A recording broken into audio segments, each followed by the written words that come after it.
Sir, good afternoon. Welcome to SIBM. I'd like to ask you first, how was the panel discussion and how does it feel to be here at SIBM? I think it was awesome to be first a part of the panel with very distinguished co-panelists, as well as getting to know and interact with a lot of young and upcoming leaders here at SIBM. I think it's a wonderful experience. We got some really good questions from the audience as well. It's always a pleasure to interact with young upcoming leaders. It's been a great experience. Thank you. Sir, so banks, as we know now, they're clearing their balance sheet thanks to Mr. Rajan. Yep. So what, according to you, must be the hygiene factors that banks should now follow to avoid such circumstances in future? It's a good question, and well to keep it very short. I think the analysis of risk is somewhere the risks that are involved in lending has not been done in the most prudent way in the recent past, and that is probably where you're seeing all of these NPAs coming into the picture. And we spoke about that in today's discussion as well, where there needs to be a balance between consumerism, between aggression in terms of meeting your targets, as well as taking a very prudent risk-managed view on things. So that's where the balance needs to be created. As long as you keep the risk perspective in mind and you have an objective decision-making process at all levels, empowering people to take the right decisions rather than the ones that are most profitable. I think that's the essence. Beyond that, of course, the technicalities will always follow.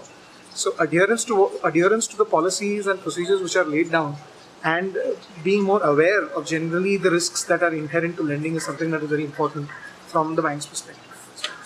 Thanks.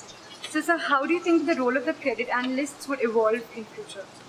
I don't think they will change very materially. I think the essence will remain the same in terms of again going back to how you're analyzing risk. So the fundamentals of credit risk will remain the same.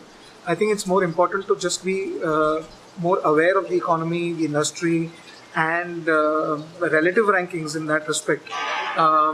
That will continue to drive the future of credit analysis in that sense.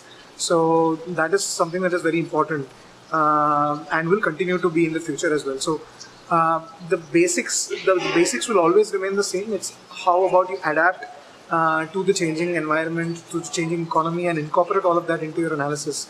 That will define the role of credit analyst going forward. That was insightful, sir.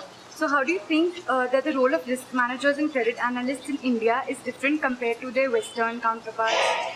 I wouldn't say it is very different. Again, as I said, the basic principles remain the same.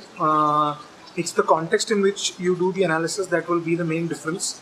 For example, at CRISIL, we have a very high similarity between our rating criteria as well as our parent Standard & Poor's rating criteria.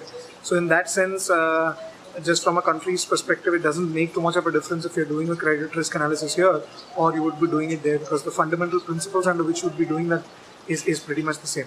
Again, the organizational context, the economic context, the industry context is something that will make the difference, which needs to be factored into your analysis.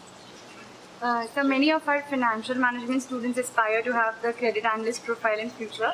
What would be some tips that you'd like to share with them? Well, I can go on and on about how we do credit analysis, and that would be, on the technical side. But I think let me speak more about on the non-technical, behavioral side. I think it's very important to have the right attitude.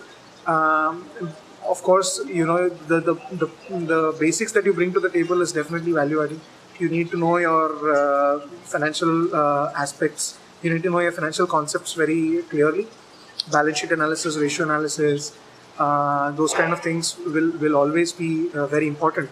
But more importantly, we also look for your attitude to be very positive. Whether you do have a learning attitude towards things, whether you're able to apply the concepts you learn in the B school in the right manner to get the output that we desire.